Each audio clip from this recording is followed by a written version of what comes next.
At the beginning of the story, a military plane crash lands on a deserted island. A U.S. Army soldier survives the crash, and moments later, the pilot safely parachutes to the ground.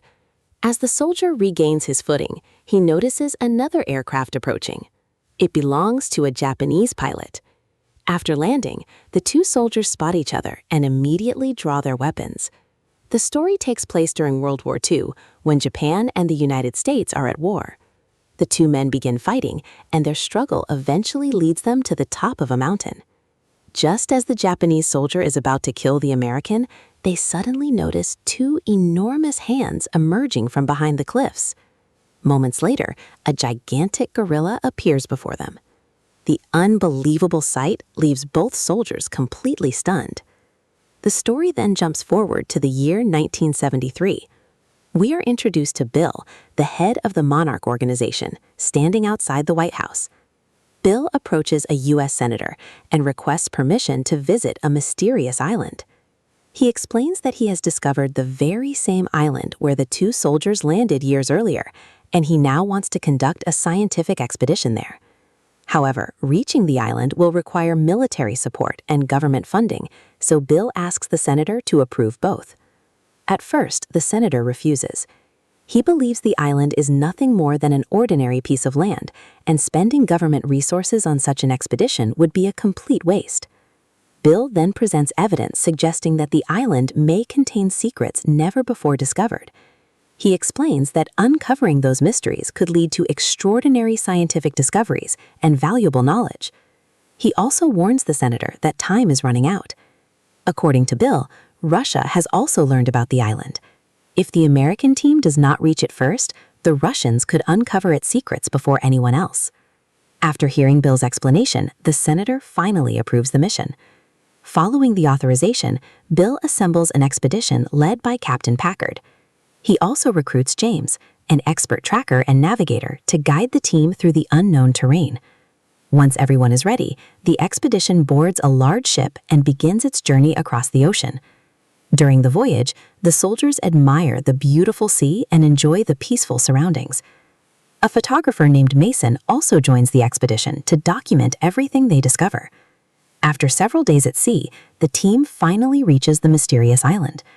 Bill informs Captain Packard that a massive storm completely surrounds it. Trying to sail the ship through the storm would be far too dangerous. Instead, they decide to leave the ship behind and continue the mission by helicopter. With no safer alternative, the captain agrees. The team boards several helicopters and flies directly toward the storm.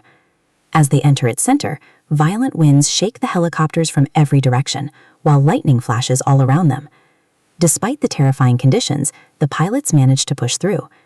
When they finally emerge on the other side, everyone is left speechless.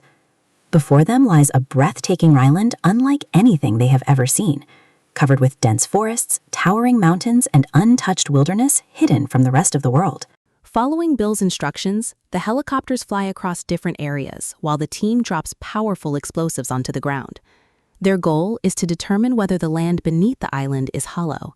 Countless animals are killed by the blasts, but the team pays little attention and continues the operation. Suddenly, something mysterious hurls a massive tree toward one of the helicopters. The aircraft is struck instantly and crashes into the jungle. Before anyone has time to react, a gigantic hand suddenly appears. With a single swipe, it knocks another helicopter out of the sky, as if it were nothing more than a toy. Moments later, the team comes face to face with an enormous gorilla. His name is Kong, the true ruler and protector of the island. For a brief moment, Kong simply watches the helicopters. It almost seems as if he is giving the humans one final warning to stop destroying his home. Ignoring that warning, Captain Packard orders his soldiers to open fire. The helicopters unleash a barrage of bullets and rockets at Kong. However, the attack barely affects him. Enraged, Kong strikes back with incredible force. One after another, he smashes helicopters from the sky, tears them apart with his bare hands, and sends burning wreckage crashing into the jungle below. Within minutes, most of the expedition's aircraft have been destroyed. After eliminating the threat, Kong quietly walks away into the forest. Captain Packard watches him disappear with burning anger. Many of his soldiers have been killed, and the surviving members of the expedition are now scattered across different parts of the island. Meanwhile, James, who was hired as the expedition's tracker and guide, manages to gather several survivors. Together, they form a separate group and begin making their way through the dense jungle. At the same time, Captain Packard confronts Bill. Furious over the heavy losses, he points his gun at him and demands the truth. "Why did you bring us here?" Realizing he can no longer hide the truth, Bill finally explains everything. He reveals that 30 years earlier, he and his crew accidentally drifted into the waters surrounding this island. Soon afterward, a gigantic creature attacked their ship. The monster destroyed the vessel and killed everyone on board. Bill was the only survivor. When he returned home and reported what had happened, no one believed his story. That is why he spent years searching for proof before organizing this expedition. He wanted the world to know that giant creatures still exist. More importantly, he believed that if such creatures ever reached human civilization, they could threaten countless lives. That is why he convinced the government to investigate the island before it was too late. Meanwhile, James and the other survivors continue moving deeper into the jungle. Eventually, they arrive at a riverbank where they come across an enormous bull-like creature. Everyone immediately panics and raises their weapons, but James quickly orders them to lower their guns. He calmly explains that the giant animal is not attacking them. As soon as the soldiers lower their weapons, the peaceful creature simply turns around and slowly walks away. For the first time, the team begins to realize not every giant creature on the island is their enemy. Meanwhile, Captain Packard and the survivors continue moving through the jungle. As they enter a dense bamboo forest, one of the soldiers suddenly feels something shoot straight through his mouth. For a brief moment, everyone believes he has been attacked by a sharp bamboo stalk. But seconds later, the object pulls back. When the soldiers look up, they realize it is not bamboo at all. It is actually the long leg of a gigantic spider hidden among the trees. The enormous creature immediately attacks. The soldiers open fire, but their bullets have very little effect on its thick body. Realizing that shooting its body won't stop it, Captain Packard orders everyone to aim for the spider's legs instead.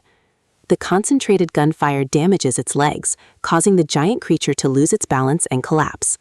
Seizing the opportunity, the entire team fires together and finally kills the monstrous spider. The attack makes everyone realize that this is no ordinary island. It is home to countless giant creatures capable of killing them at any moment. Meanwhile, James, Mason, and the rest of their group continue exploring another part of the island. After traveling for some time, they discover what appears to be a deserted village. At first, it seems completely abandoned. As Mason photographs the area, she suddenly notices someone watching them from behind a wall. A few moments later, several more people quietly emerge from different directions. They are members of a local tribe that has lived on the island for generations. Within seconds, the tribe surrounds the expedition. The explorers immediately raise their weapons, fearing another attack. Just as a fight is about to begin, a man with a long beard and mustache steps forward. His name is Marlow. He is the same American pilot who became stranded on the island during World War II at the beginning of the story. For the past 28 years, he has been living with the local tribe. Marlow quickly tells everyone to lower their weapons. He assures both sides that no one wants to fight. After a few tense moments, everyone finally lowers their guns. Meanwhile, one of the soldiers who became separated from the others walks toward a nearby river to drink water. Suddenly, he hears strange sounds coming from the trees. Before he can react, Kong appears nearby. Terrified, the soldier quickly hides behind a large rock. Kong clearly notices him, but instead of attacking, he simply ignores the frightened man. This proves that Kong does not kill humans without a reason. Kong then sits beside the river and examines the wound on his arm, the same injury caused by the humans during their helicopter attack. As he begins drinking water, a gigantic octopus suddenly lunges out of the river. Its massive tentacles wrap tightly around Kong's body. Without hesitation, Kong grabs the creature and crushes its head with his incredible strength. He tears off one of its giant tentacles and calmly begins eating it.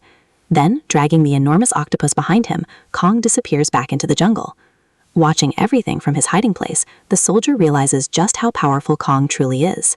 Meanwhile, Marlow takes James, Mason, and the others to an old ship that has been turned into a shelter. Inside, they discover that the local tribe has built a temple where they worship. Marlow explains that the tribe considers Kong their protector. Without Kong, the people living on the island would have been wiped out long ago. He then reveals a terrifying truth.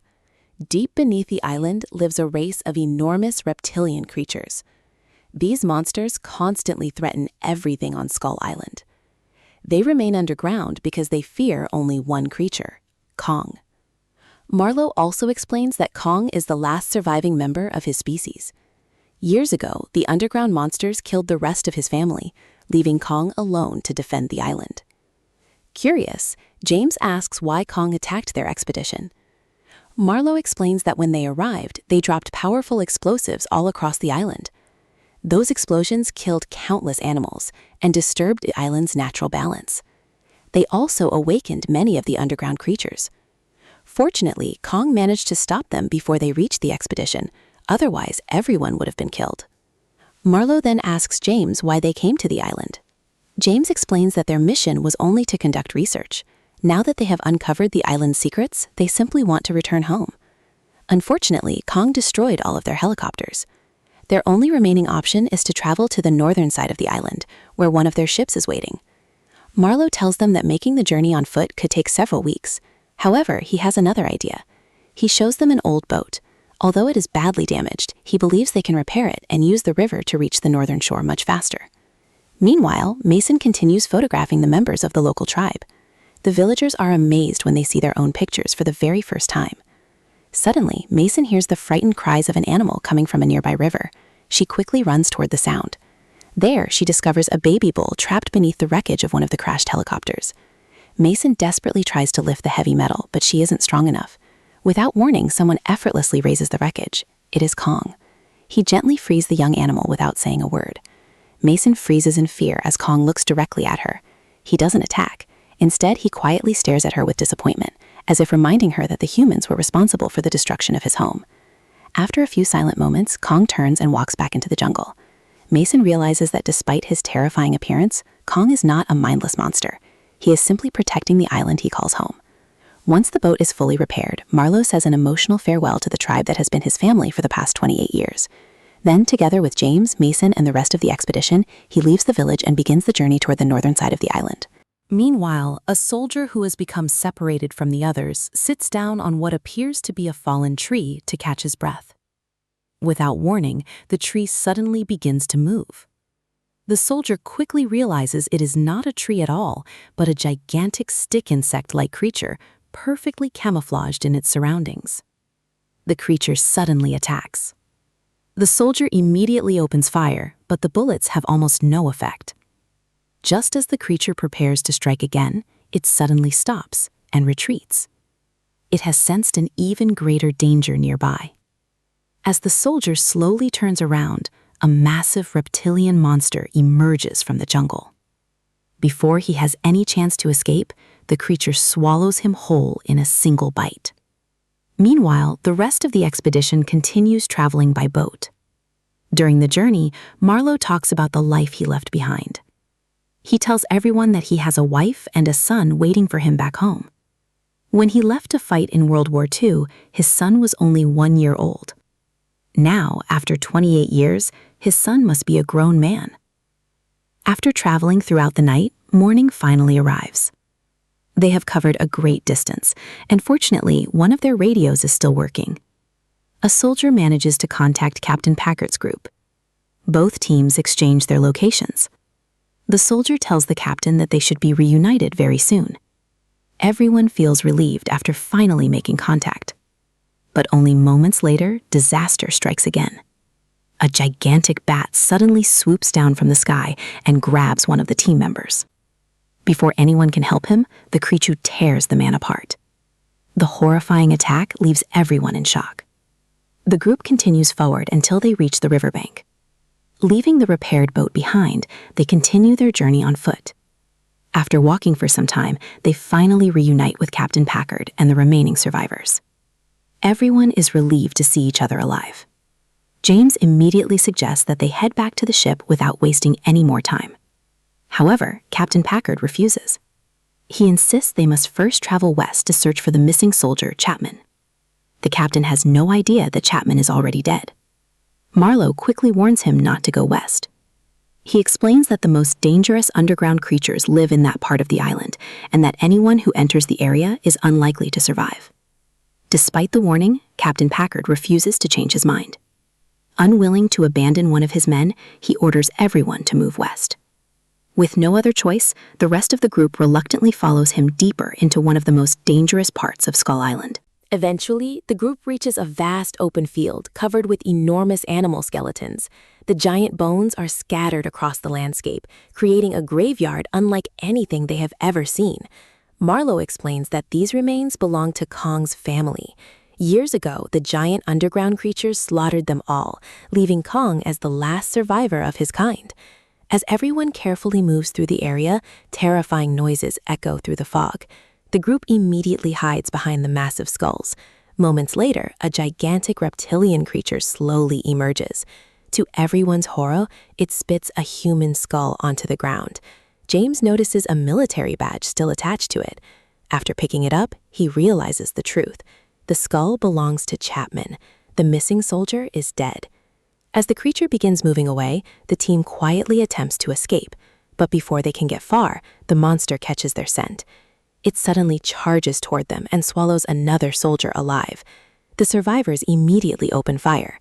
Bullets strike the creature, but they barely slow it down. The monster disappears into the thick fog, leaving everyone on edge. They know it is preparing to attack again. A few moments later, the creature charges back. One soldier unloads a stream of machine gun fire, but the giant reptile continues advancing. Then, with lightning speed, it lashes out its long tongue. The tongue wraps around the soldier and pulls him straight into its mouth.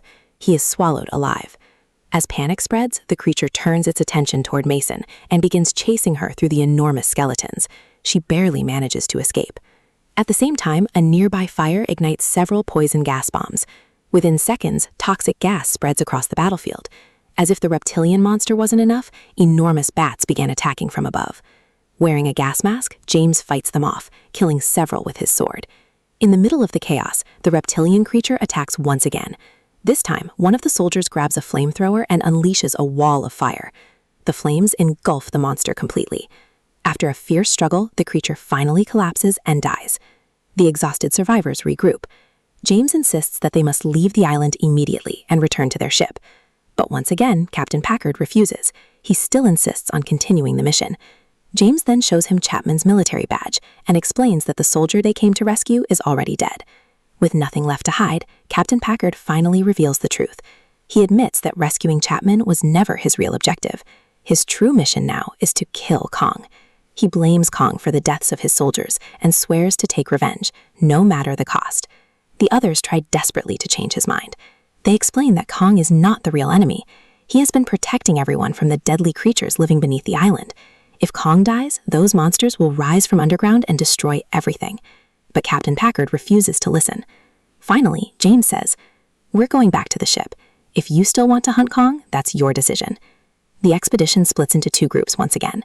Most of the remaining soldiers reluctantly stay with Captain Packard, while James, Mason, Marlow, and the others continue their journey toward the northern shore. After some time, they realize they are no longer certain of the correct route. To get a better view of the island, James and Mason decide to climb a nearby mountain, hoping they might spot their ship from the summit. After a difficult climb, they finally reach the top. Although they still cannot see the ship, they suddenly find Kong standing before them. Both of them freeze. They know that even the slightest movement could provoke him. Kong slowly walks closer and quietly observes them. Gathering all her courage, Mason gently reaches out and touches Kong. To her surprise, Kong remains completely calm. He doesn't attack or threaten them. Meanwhile, Captain Packard and his remaining soldiers prepare an ambush. They pour fuel across a nearby river and set it on fire. The towering flames quickly attract Kong's attention. Unaware that it is a trap, Kong approaches the burning river. At that exact moment, Packard detonates powerful explosives hidden beneath the ground. A massive explosion erupts. Kong is engulfed in flames and thrown to the ground. Although the blast doesn't kill him, it leaves him badly injured and too weak to fight. Seeing Kong helpless, Captain Packard prepares to finish him by placing even more explosives around his body. Before he can do so, James, Marlow, and Mason arrive and point their weapons at the captain. They desperately warn him that killing Kong would be a terrible mistake. Without Kong, the giant underground creatures will rise and destroy everyone on the island. Captain Packard ignores every warning. Instead, he orders his soldiers to eliminate James and the others. But this time, the soldiers refuse. They have finally realized that Kong is not their true enemy. The real threat is the monstrous creatures living beneath the island. Just then, the ground begins to shake. A gigantic underground reptilian creature bursts out of the river. Marlow immediately recognizes it. He explains that this is the most powerful monster sleeping beneath Skull Island. Everyone runs for safety. Only Captain Packard refuses to retreat. He plans to destroy both Kong and the monster with the explosives. As he reaches for the detonator, Kong regains consciousness. With one devastating strike, Kong crushes Captain Packard, ending his obsession with revenge. Without wasting another second, the gigantic reptilian creature attacks Kong. The two monsters collide in a brutal battle, shaking the entire island with every powerful blow. One brave soldier decides to make the ultimate sacrifice. Holding 2 grenades in his hands, he stands his ground and tries to lure the monster closer. His plan is simple. He wants the creature to swallow him so he can detonate the grenades from inside. But the monster senses the trap. Instead of biting him, it lashes out with its powerful tail, sending the soldier flying and killing him instantly. The creature then continues chasing the others. Just as it is about to catch them, Kong attacks from behind. He hurls a massive rock that crashes into the monster's head, giving the survivors enough time to escape. The battle between Kong and the reptilian monster grows even more intense. The creature bites deeply into Kong's neck. Despite the pain, Kong forces it away and throws the monster into a nearby mountainside. Within moments, the reptilian creature recovers and charges again. Meanwhile, Mason climbs onto a rocky cliff and fires a flare into the sky, hoping to signal their ship. During the fight, the monster grabs Kong and throws him into the wreckage of an old ship. Heavy chains wrap around Kong's body, trapping him. The reptilian creature slowly moves in for the final attack. Before it can strike, one of the survivors opens fire with a machine gun. The bullets distract the monster and draw its attention away from Kong. At the same time, Mason fires another flare. The burning flare hits the creature directly on the head. Enraged, the monster immediately turns toward Mason. Using every ounce of his strength, Kong finally breaks free from the heavy chains. He notices a giant ship propeller hanging from a chain nearby. Without hesitation, Kong tears it free and uses it as a weapon. He swings the massive propeller into the monster, driving its sharp spinning blades deep into the creature's body. Then, with incredible force, Kong lifts the monster and slams it against a massive rock. Meanwhile, Mason loses her footing and falls into the water. She begins drowning beneath the surface. Before she can sink, Kong quickly reaches into the water and gently rescues her, lifting her safely into the palm of his hand. But the battle isn't over yet. The giant reptilian creature launches one final surprise attack from behind. With Mason safely in one hand, Kong must fight using only the other. The monster lunges toward the hand holding Mason. Kong reacts instantly. He forces his arm deep into the creature's mouth, grabs its tongue, and rips it out with tremendous force. Then, with one final crushing blow, Kong kills the monster once and for all.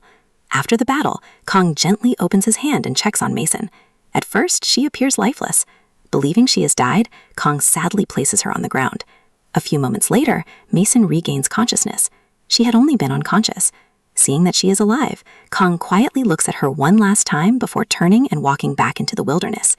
Meanwhile, the survivors board their boat and begin the journey back to their ship. They make a promise that they will never reveal the island's location to the government. They know that if anyone discovers Skull Island, Kong could be captured and used for experiments. For that reason, they decide to keep the island and its secrets hidden forever. In the final scenes, Marlow finally returns home after 28 long years. He worries that his wife may no longer recognize him. But the moment she sees him, she runs into his arms and embraces him. Marlow was also reunited with his son, who was grown into an adult during his long absence. At last, his lifelong dream of seeing his family again comes true. And with that, the incredible story of Kong Skull Island comes to an end.